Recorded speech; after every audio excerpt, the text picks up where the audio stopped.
নমস্কার, শুরু করছি হুগলি আজকের বিশেষ খবর। ত্রিপুরার যুবকের মৃতদেহ উদ্ধার, কবরস্থানে চাঞ্চল্য ব্যান্ডেল মানুষপুরে।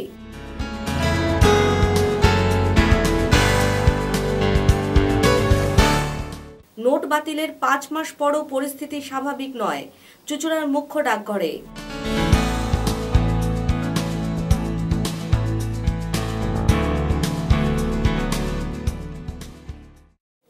এখন আসছি বিস্তারিত খবরে। সাত সকালে কবরস্থানে এক যুবকের ঝুলন্ত মৃতদেহ দেখে চাঞ্চল্য ছড়ালো ব্যান্ডেল মানুষপুরে। পুলিশ জানিয়েছে ওই যুবক ত্রিপুরার বাসিন্দা।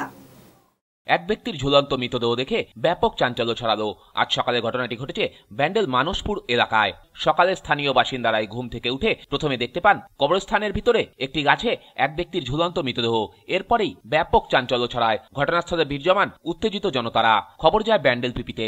ওই কবরস্থানে এসে পুলিশ মৃতদেহ উদ্ধার করে ময়নাতদন্তে পাঠায়। আমি আমার দোকান খুলেছি, দোকানে করছি 8টার পরে ঘুম থেকে, তো দেখছি কবরের ওই সাইডে কিছু লোক এটা করছে যে ওইখানে বডি আছে নাকি কি ঝুলছে, এরকম একটা করছে। তো তারপরে হঠাৎ দেখি পাঁচিলে গা দিয়ে লোকজন আসা যাওয়া করছে। আমি বললো কি হয়েছে, বললো যে ওখানে একটা বডি ঝুলছে। কেউ বলছে গলায় দড়ি দিয়েছে, কেউ বলছে করছে। তো তারপরে সবাই আস্তে আস্তে যেতে যেতে দেখছে হ্যাঁ এটা একটা বডি ঝুলছে, এটাই দেখলাম। পুলিশ এলো, পুলিশ এসে ডেড বডি নিয়ে চলে গেল। এই পর্যন্ত অপরিচিত লোক, মেইন রোড, এখান থেকে তো সব লোকই যায় আসে। এবার কে কীরকম লোক সেটা তো আমার পক্ষে আইডেন্টিফাই করা সম্ভব না। প্লাস কথা হচ্ছে এই জায়গাটা একটু আছে, এটা প্রশাসনের দেখতে হবে যে কবরের পাঁচিলটা যদি এই যে ভাঙা অবস্থায় রয়েছে, আপনি একটু ছবিটা তুলে নিয়ে যেতে পারেন যে কবরটা এইভাবে পড়ে আছে, এটাকে যদি একটু সংস্কার করে না। কবরস্থান চালু আছে, এই তো কালকেই একটা করলো, কালকে রাতে 8টা পর্যন্ত লাইট জ্বালিয়ে করলো। তারপরে আমি 10টা নাগাদ দোকান বন্ধ করি, তারপর সকালবেলা দেখছি এই ঘটনা। পুলিশ জানিয়েছে মৃত ব্যক্তির পকেট থেকে পাওয়া ভোটার কার্ড অনুযায়ী তার নাম সিমন বাউরি। বছর 33-এর সিমনের বাড়ি ত্রিপুরা রাজ্যের কৈলাসহর থানা এলাকায়। চেন্নাই অ্যাপোলোতে সিকিউরিটি গার্ডে কাজ করতেন তিনি। কিন্তু সুদূর ব্যান্ডেলে কবরখানায় এসে তিনি আত্মঘাতী হলেন না কেউ তাকে মেরে ঝুলিয়ে দিয়ে গেল, সে বিষয়ে অনুসন্ধান করছে পুলিশ। সুদীপ দাসের রিপোর্ট, হুগলি আজকে। মন্ত্রী নির্দেশকে অমান্য করার প্রতিবাদে উপপ্রধান সহ মোট 13 জন তৃণমূল সদস্য পদত্যাগ করলেন। ঘটনাটি শ্রীরামপুর উত্তরপাড়া ব্লকের কানাইপুর গ্রাম পঞ্চায়েতের। মন্ত্রীর নির্দেশকে উপেক্ষা করে তাকে অপমান করার প্রতিবাদে সোমবার কোন্নগরের কানাইপুর পঞ্চায়েতের 13 জন তৃণমূল সদস্য শ্রীরামপুর উত্তরপাড়া বিডিওর কাছে পদত্যাগ জমা দিলেন। সামনেই 2018-র পঞ্চায়েত নির্বাচন। তার আগেই এই পদত্যাগকে কেন্দ্র করে ফের গোষ্ঠী কোন্দল নতুন করে মাত্রা পেল, যা মেটাতে ব্যর্থ তৃণমূলের দলীয় নেতৃত্ব। কানাইপুর পঞ্চায়েতের উপপ্রধান সহ 13 জন পদত্যাগী তৃণমূল সদস্যর দাবি, হুগলির পর্যবেক্ষক ও মন্ত্রী ফিরহাদ হাকিমকে অপমান করেছেন প্রধান কণিকা ঘোষ। গোলমালের সূত্রপাত প্রধানের বিরুদ্ধে অনাস্থা প্রস্তাব আনাকে কেন্দ্র করে। 2013-র পঞ্চায়েত নির্বাচনে 30 আসনের কানাইপুর পঞ্চায়েত 21টি আসনে তৃণমূল ও 9টি আসনে সিপিএম জয়ী হয়। পঞ্চায়েত প্রধান হন তৃণমূলের কণিকা ঘোষ, উপপ্রধান হন নির্মল কুমার দাস। নির্মলবাবুর অভিযোগ, পঞ্চায়েত প্রধানের বিরুদ্ধে স্বজনপোষণ ও দুর্নীতির অভিযোগ রয়েছে, জানিয়ে সাধারণ মানুষের মনেও ক্ষোভ রয়েছে। এই স্বজনপোষণ ও দুর্নীতির প্রতিবাদ জানিয়ে তারা প্রধানের বিরুদ্ধে অনাস্থা আনেন। 7ই ফেব্রুয়ারি অনাস্থার ভোটাভুটি হওয়ার কথা ছিল, কিন্তু মন্ত্রী ফিরহাদ হাকিম কলকাতায় রাজ্য নেতৃত্বের সাথে বৈঠক করে তাদের অনাস্থায় অংশ নিতে নিষেধ করেন। পাশাপাশি প্রধানকে তার দায়িত্ব উপপ্রধানের হাতে হস্তান্তর করার নির্দেশ দেন। নির্মলবাবু জানান, তারা মন্ত্রীর নির্দেশ মেনে অনাস্থায় অংশ নেননি, কিন্তু মন্ত্রীর নির্দেশ অমান্য করে দলকে বুড়ো আঙুল দেখিয়ে প্রধান দায়িত্ব হস্তান্তর না করে নিজেই পঞ্চায়েতের সমস্ত কাজ করে চলেছেন। আর মন্ত্রীকে এই অপমানের প্রতিবাদেই তারা পদত্যাগ করেছেন।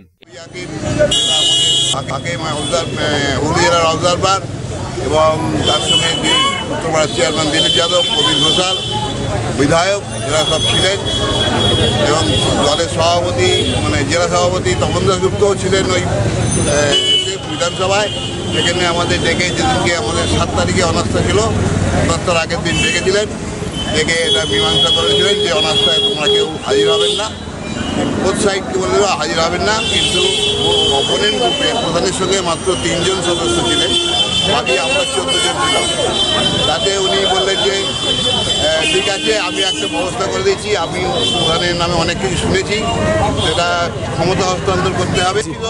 বলা ভুল হবে, কেননা ওই 4 জনের জন্য এতগুলো মানুষ, পাবলিক সাফার হচ্ছে, সমস্ত মানুষ।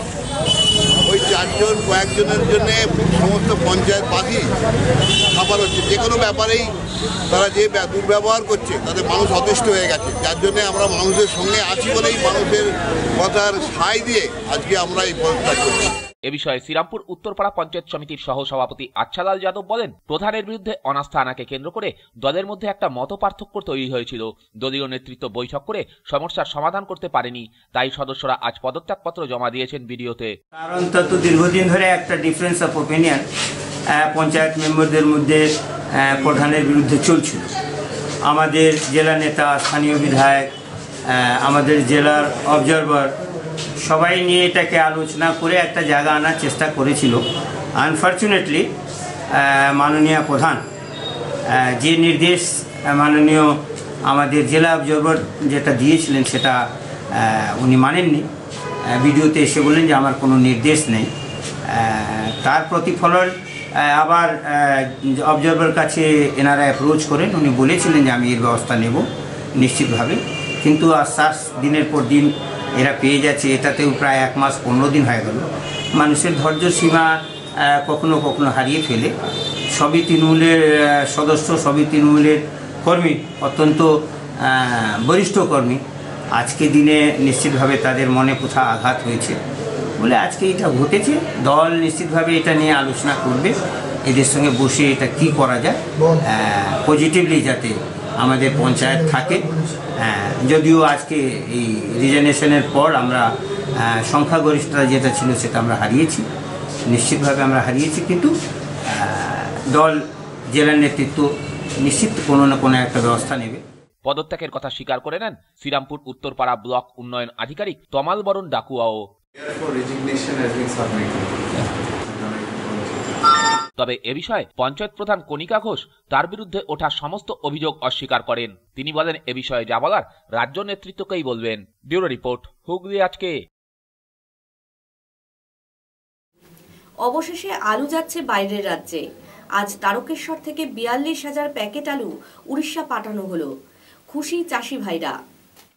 মুখ্যমন্ত্রী ভিন রাজ্যে আলু রপ্তানি করার নিষেধাজ্ঞা তুলে দিতেই হুগলি তারকেশ্বর থেকে মালগাড়ি রেকে করে উড়িষ্যা পাঠানো হচ্ছে আলু। আজ রাতেই আলু নিয়ে মালগাড়ি পাড়ি দেবে বাইরে। এই আলু রপ্তানির ফলে জেলার আলু চাষিদের দাম বৃদ্ধির সম্ভাবনায় খুশির হাওয়া কৃষক মহলে। আলুর দাম না পাওয়ায় জেলায় কৃষকদের মধ্যে হতাশা তৈরি হয়েছিল। সম্প্রতি মুখ্যমন্ত্রী মমতা বন্দ্যোপাধ্যায় ঘোষণা করেছিলেন, কেজি প্রতি 4 টাকা 60 পয়সা দরে সহায়ক মূল্যে সরকারি সহায়ক মূল্যে আলু কিনবে রাজ্য সরকার। পাশাপাশি আলু ভিন রাজ্যে রপ্তানিতে কুইন্টাল প্রতি 50 টাকা ভর্তুকি দেওয়ার কথা ঘোষণা করেছিলেন। এদিন তারকেশ্বর আলু ব্যবসায়ী সমিতির উদ্যোগে আরামবাগ, তারকেশ্বর, চাপাডাঙ্গা সহ বিভিন্ন এলাকার আলু এনে পাঠানো হচ্ছে উড়িষ্যার সম্বলপুরে। মোট 42,000 প্যাকেট আলু 40টি মালগাড়ি রেকে করে পাঠানো হচ্ছে। এতদিন আমরা আলু পাঠাতে পারিনি, সরকার সাবসিডি দেওয়ার জন্য মোটামুটি আমাদের একটা পড়তে এসে গেছে। এবার আমরা তাহলে বাইরে আলু পাঠাতে পারবো। কতটা পরিমাণে সাবসিডি দিচ্ছে সরকার? সরকার মোটামুটি কুইন্টালে 50 টাকা সাবসিডি দিচ্ছে। এখন এই আলু কোথায় যাবে? এখন এই আলু যাবে হচ্ছে উড়িষ্যা, সম্বলপুর। আরও পরিমাণে র্যাক গেলে চাষিদের ভালো হবে। সরকারি ভর্তুকি দিয়ে র্যাক চালু হলে আমাদের ভবিষ্যতে আলুর দামটা একটু বাড়তে পারে, তাতে করে আমরা অনেকটাই উপকৃত হব, লসের হাত থেকে বাঁচব। হ্যাঁ, এবছরে অন্য বছর হয়েছে, এবছরে এই প্রথম চালু হলো না। রাজ্য সরকার আপ্রাণ চেষ্টা করছে, যারা চাষিদের এই আলু দামটা বাড়ানোর জন্য চেষ্টা চালিয়ে যাচ্ছে। তারা প্রচুর। ব্যুরো রিপোর্ট, হুগলি আজকে। বিকেলে চুঁচুড়া থানার অন্তর্গত 1 নম্বর কাপাসডাঙ্গায় গুলি চালানোর ঘটনায় ব্যাপক চাঞ্চল্য ছড়ালো। চুঁচুড়া থানার অন্তর্গত বিস্তীর্ণ এলাকায় দিনের পর দিন দুষ্কৃতী তাণ্ডব বেড়েই চলেছে। এরই মধ্যে আজ ফের গুলি চালানোর ঘটনায় ব্যাপক চাঞ্চল্য ছড়ালো চুঁচুড়া থানারই অন্তর্গত 1 নম্বর কাপাসডাঙ্গা এলাকায়। এলাকা সূত্রে জানা যায়, আজ বিকেলে একটি টোটোতে করে 4-5 জনের এক দুষ্কৃতী দল নির্দ্বিধায় শূন্যে গুলি চালাতে চালাতে বেরিয়ে যায়। ঘটনার পরই ব্যাপক আতঙ্কের সৃষ্টি হয় গোটা এলাকা জুড়ে। খবর পেয়ে ঘটনাস্থলে যায় চুঁচুড়া থানার পুলিশও। ওইখানে চালালো 3-4টে, তারপর এদিকে চালালো, চালিয়ে দিল টোটো করে। হ্যাঁ, আমরা ওইসব কিছু জানিও না, বুঝিও না। মানে 3-4 জন ছিল না, কাউরে মারেও নেই, কিছু না। আমরা ওইসবে জানি না যে ওই বন্দুক নাকি, আমরা ওইসব বুঝি না। আমাদের বেকার, আমাদের কোনো ওইসবই নেই। যেমন টোটো রাস্তায় যায় সেমনি এসব। এবার লোক নিয়ে ভাড়া সে তো যাই, আমরা ওইটুকুই জানি, ওইটুকুই দেখলাম। এমনি কাউরে কিছু বলেও না, কিছু না, শুধু গুলি চালাচ্ছে। হ্যাঁ, চালিয়ে 3-4টা আওয়াজ পেলাম। গুলির প্রমাণ পাওয়া যায় কাপাসডাঙ্গার রাস্তাতেই। বিকেল বেলায় অত্যন্ত জনবহুল এই এলাকায় এ ধরনের ঘটনায় আতঙ্কিত এলাকাবাসীরা। নিশ্চয়ই আতঙ্কিত বটে। ব্যুরো রিপোর্ট, হুগলি আজকে। মোদির নোট বাতিলের পর কেটে গিয়েছে 5 মাস, এখনো স্বাভাবিক হয়নি মুখ্য ডাকঘরের। ফলে প্রতিদিন নাজেহাল হচ্ছেন সাধারণ মানুষ। দেখুন একটি বিশেষ প্রতিবেদন। রাজায় রাজায় যুদ্ধ হয়, উলু খাগড়ার প্রাণ যায়। স্টেট ব্যাংক ভার্সেস পোস্ট অফিসের যুদ্ধে প্রাণ যাচ্ছে গ্রাহকদের। পেনশন গ্রাহক থেকে সাধারণ গ্রাহক সকলেই নাকাল পোস্ট অফিসে টাকা রেখে। প্রসঙ্গত উল্লেখযোগ্য, হুগলি জেলায় 2টি হেড পোস্ট অফিস, একটি নর্থ আর একটি ওয়েস্ট। নর্থ পোস্ট অফিস হচ্ছে চুঁচুড়ার মুখ্য ডাকঘর। এই ডাকঘরের আন্ডারে রয়েছে 34টি ব্রাঞ্চ, যার মধ্যে 3টি মুখ্য, আরামবাগ, মগরা ও পান্ডুয়া। এই সমস্ত ব্রাঞ্চের আন্ডারে 149টি গ্রামীণ পোস্ট অফিস রয়েছে। বিগত দিনের টাকা বাতিলের সময় থেকে যে সমস্যা শুরু হয়েছিল তা আজও এখানে অব্যাহত। অন্য ব্যাংকের পরিষেবা স্বাভাবিক হয়ে গেছে অনেকদিন হলো, কিন্তু এই চুঁচুড়া মুখ্য ডাকঘরের অবস্থা একই রকম। কারণ হিসাবে জানা যাচ্ছে স্টেট ব্যাংক টাকা দিচ্ছে না এই ডাকঘরকে। প্রতিদিন চাহিদা যেখানে 3 থেকে 5 কোটি, সেখানে দেওয়া হচ্ছে মাত্র 5 থেকে 10 লক্ষ টাকা। আর সেই কারণে গ্রাহকদের টাকা দেওয়া যাচ্ছে না বলে জানিয়েছেন এখানকার পোস্টমাস্টার হারাধন দাস। টাকা দিতে না পারার কারণ হিসেবে তিনি জানান, বর্তমানে পোস্ট অফিস ব্যাংক পরিষেবা দিচ্ছে এবং সুবিধাও ব্যাংকের থেকে অনেক বেশি, আর সে কারণেই টাকা না দিয়ে গ্রাহক টানার চেষ্টা চালাচ্ছে ব্যাংক। হচ্ছে আমরা সাধারণ কাস্টমারের চাহিদা অনুযায়ী আমরা তাদেরকে টাকা উইথড্রল দিতে পারছি না, এবং এটার কারণ একটা আছে, যেটা হচ্ছে ব্যাংক আমাদের টাকা দিচ্ছে না।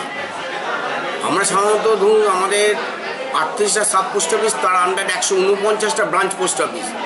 সেই সাব পোস্ট অফিসগুলো সেই ব্রাঞ্চ অফিসের টাকা দেয়, ফাইন্যান্স করে, আর আমরা হেড পোস্ট অফিস সেই 38টা সাব অফিসকে টাকা ফাইন্যান্স করি। পাশাপাশি আমাদের হেড অফিসকেও আমাদের টাকা দিতে হয়। আমাদের হেড অফিসে গড়ে প্রতিদিন প্রায় 40 লক্ষ টাকার মতো লাগে, এবং আমাদের রিকুইশন কোনো দিন 3 কোটি, কোনো দিন 5 কোটি, কোনো দিন 2 কোটি, এইভাবে আমাদের রিকুইশন প্রতিদিন থাকছে সাব অফিসগুলোকে টাকা দেওয়ার জন্য। কিন্তু ব্যাংকে আমরা প্রতিদিন 2 কোটি 3 কোটি চেক কাট কেটে দেওয়া সত্ত্বেও তারা প্রতিদিনই আমাদের রিফিউজ করছে, বলছে টাকা নিয়ে টাকা দিতে পারবো না। এবং সেটা গত 8ই নভেম্বর থেকে এই ঘটনাগুলো ঘটে চলেছে, এবং প্রতিদিনই ওনারা চেক রিফিউজ করছেন, বলছে টাকা দিতে পারবো না। আমাদের 2 কোটি টাকার এগেনস্টে ওরা আমাদের 10 লাখ দিচ্ছে বা কোনো সময় 5 লাখ দিচ্ছে। তাহলে এই টাকাতে নিশ্চয়ই আমার 149টা ব্রাঞ্চ অফিস এবং 38টা সাব অফিসকে নিশ্চয়ই আমি ফাইন্যান্স করতে পারবো না। এবং পাশাপাশি আমার হেড পোস্ট অফিসের কাস্টমাররাও তাদের চাহিদা অনুযায়ী টাকা পাচ্ছে না, এবং টাকা আমাদের স্টেট ব্যাংক অফ ইন্ডিয়ার চিনসুরা ব্রাঞ্চ আমাদের কোনো টাকা পয়সা দিচ্ছে না। কিন্তু তাদের বলছে ঠিক আছে, আপনার টাকা নিয়ে টাকা নাও থাকতে পারে, কিন্তু সেটা আপনি লিখে দিন আমায় যে টাকা নিয়ে আমি আপনাকে টাকা দিতে পারছি না due to shortage of cash. এটা হতেই পারে, কিন্তু তারা কোনো কিছু লিখিত আমাদের দিচ্ছে না। বুঝতে পারছেন, হয়তো এমন হতে পারে আমাদের প্রচুর অ্যাকাউন্ট হোল্ডার, আমাদের পোস্ট অফিসগুলোতে একটু ইন্টারেস্ট বেশি থাকার বলে আমাদের এখানে অ্যাকাউন্ট হোল্ডার অনেক বেশি। আমি জানি না, হয়তো স্টেট ব্যাংক ভাবছে যে কাস্টমারগুলোকে এখানে ক্রাইসিস তৈরি করলে হয়তো এই কাস্টমারগুলো আমাদের দিকে ফিরে আসতে পারে, এরকম একটা চিন্তা ভাবনা হয়তো হতে পারে। কিন্তু এর জন্য আমরা কি করব? প্রশ্ন গ্রাহকদের। পেনশন নিতে এসে কতদিন ফিরে যাব আমরা? চাইছি 10,000, দিচ্ছে 1,000। এভাবে কতদিন চলতে পারে বলুন তো? পোস্ট অফিস এবং ব্যাংকের মধ্যে একটা গন্ডগোলের সৃষ্টি হয়েছে। সেই গন্ডগোলের সৃষ্টির জন্য পোস্ট অফিস বলছে ব্যাংক টাকা দিচ্ছে না, ব্যাংক বলছে পোস্ট অফিস দিচ্ছে না। তো যারা আমরা সাধারণ মানুষ, আমরা যদি না পাই তাহলে আমাদের চলবে কি করে? তো ওদের নিজেদের ঝামেলা, তো জনগণ কেন পোহাবে? 2,000, কখনো 3,000, কখনো 1,500, 500 টাকা দিয়েছে। পেনশন হোল্ডারতে 1,500, 2,000 করে টাকা দিয়েছে। এটা কি হচ্ছে? সম্ভব? লোক কি করে চলবে? লোকের সংসার এই দুর্মূল্যের বাজারে সাফার তো সাধারণ মানুষ হচ্ছে। আমার একটা ধরুন যে টাকাটা পাবো এখান থেকে কি আমাকে ওষুধ কিনতে হবে, পকেটে 10টা টাকা পড়ে যাচ্ছে, ওষুধের দাম 1,000 টাকা, কি করে চলবে আমাদের চলবে কি করে? সেভিংসের তো খুব খারাপ অবস্থা। পেনশনের এখানে কোনো মানে এখন যে ব্যাংকে যে লিমিট উঠে গেছে, এখানে কিন্তু কোনো ইয়ে নেই। এখনও এখানে চলছে, কোনোদিন 5,000 দিচ্ছে, কোনোদিন 2,000 দিচ্ছে, কোনোদিন 7,000 দিচ্ছে, এইভাবে এদের চলছে। এই আমার চরম দুর্দশার শিকার হয়েছে আর কি। তো এইভাবে আমার যদি 20,000 টাকা দরকার হয় মাসে, তাহলে আমাকে কতদিন আসতে হবে আপনি চিন্তা করুন। একই প্রশ্ন এই পোস্ট অফিসের এজেন্টদেরও। তাদের বক্তব্য, পরিষেবা না দিতে পেরে সাধারণ মানুষ আমাদেরকে কথা শোনাচ্ছে। সামনে এখন মার্চ মাস, আর কদিন বাদেই মার্চ মাস শেষ হয়ে যাবে, ফিনান্সিয়াল ইয়ার চলছে। এই সময় আমাদের চেক রিসিভ বুক, যেটা দিয়ে আমরা পার্টিকে দিয়ে কাজ করি, সেই রিসিভ বুক পাওয়া যাচ্ছে না। চেক বই, যেই চেক সেভিংসের চেক বই, সেই চেক বই নেই। পোস্টমাস্টারকে একাধিকবার বলছি, উনি বলছেন দেখছি। সুপারিনটেন্ডেন্টকে বলছি, উনিও বলছেন হ্যাঁ ঠিক আছে, কিন্তু কোনো কিছু পদক্ষেপ নিচ্ছে না। তার জন্য আমাদের এইটার উপরে রোজগার, আমরা এইটার উপরে চলি। যদি এইটাই যদি না পাওয়া যায়, তাহলে আমরা কাজ করবো কী করে? এই জন্য আমরা তীব্রভাবে প্রতিবাদ করছি এজেন্টদের তরফ থেকে, যাতে অবিলম্বে এই কদিন আর আছে মার্চ মাস শেষ হতে, যাতে অবিলম্বে আমাদের সব কিছু জিনিসগুলো ঠিকঠাক মতো পাই, আমরা কাজ করতে পারি। আমরা জনগণেরই কাজ করতে এসেছি, আমরা নিজেদের কাজ করতে আসিনি। সেই কাজ করতে এসে যদি আমরা জনগণকে এই সার্ভিসটুকু যদি না দিতে পারি, তাহলে আমরা কি করে চলবে? তাহলে আমাদের তো কাজ থাকবে না, আমরা তো আগামী দিনে আরও বেকার হয়ে যাবো। লোকে আমাদের উপরে ভরসা রাখবে কি করে? সরকার আমাদের অ্যাপয়েন্টমেন্ট দিয়েছে, অথচ এনারা আমাদের কাজ করতে দিচ্ছেন না ইন্টেনশনালি ভাবে। এখন দেখার কবে স্বাভাবিক হয় চুঁচুড়া মুখ্য ডাকঘরের পরিষেবা। সুদীপ দাসের রিপোর্ট, হুগলি আজকে।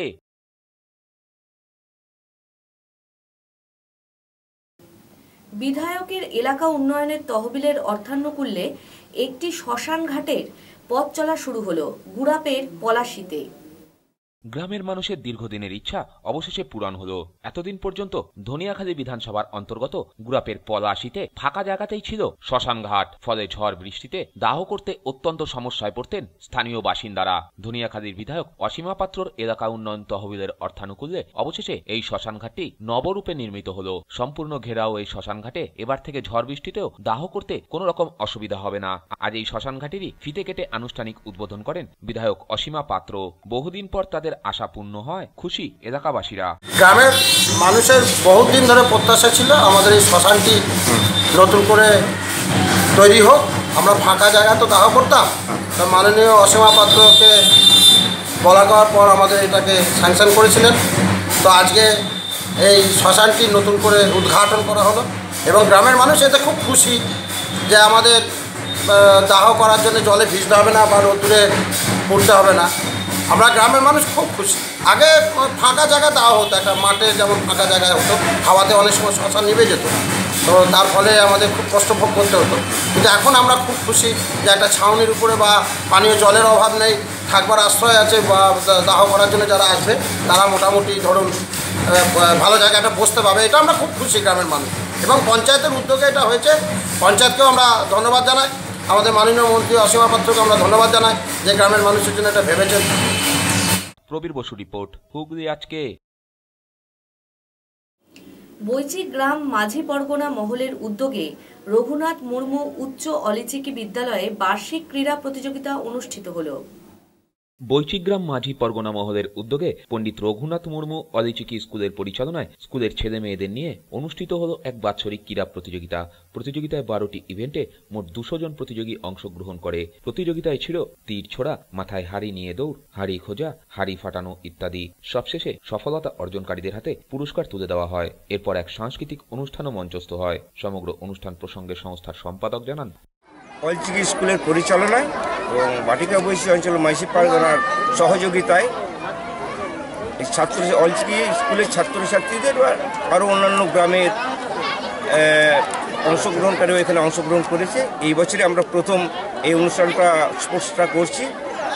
এতে ইভেন্টগুলো ছিল তীর ছড়া পুরুষদের, মহিলাদের তীর ছড়া 12টা ইভেন্ট, বাচ্চা ছেলেদের বিস্কুট দৌড়, কলসি দৌড় মহিলাদের, অলিচিকি দিয়ে লেখা বা অলিচিকি অঙ্ক দৌড়, এইসবগুলো রাত্রে আমাদের সাংস্কৃতিক অনুষ্ঠানগুলো হবে। এতে প্রতিনিধিদেরও আমরা দেখেছি। বালাজি ঘোষালের রিপোর্ট, হুগলি আজকে। আগামী 21শে মার্চ বাঁশবেড়িয়া স্পোর্টিং ক্লাব কাম বাংলাদেশের সোনালী অতীতের মধ্যে একটি প্রদর্শনী ভেটারেন্স ফুটবল ম্যাচের আয়োজন করা হয়েছে বিকেল 4টায়। এই খেলা দেখতে সকলকে আমন্ত্রণ রইল। এখন আসছি আবহাওয়ার খবরে। গত 24 ঘন্টায় হুগলি জেলার সর্বোচ্চ তাপমাত্রা ছিল 30 ডিগ্রি সেলসিয়াস এবং সর্বনিম্ন 17 ডিগ্রি সেলসিয়াস। বাতাসে আপেক্ষিক আর্দ্রতার পরিমাণ 79%। বৃষ্টিপাত হয়নি। শেষ করার আগে খবরের বিশেষ অংশ আরও একবার। ত্রিপুরার যুবকের মৃতদেহ উদ্ধার, কবরস্থানে চাঞ্চল্য ব্যান্ডেল মানসপুরে।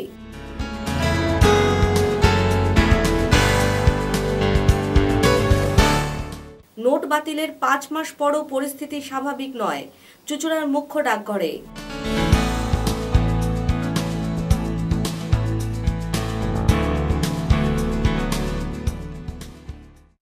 এখনকার মতো হুগলি আজকে এই পর্যন্তই। প্রতিদিন রাত 8টায় দেখুন হুগলি আজকে ইন এএমবিসি চ্যানেলে। নমস্কার।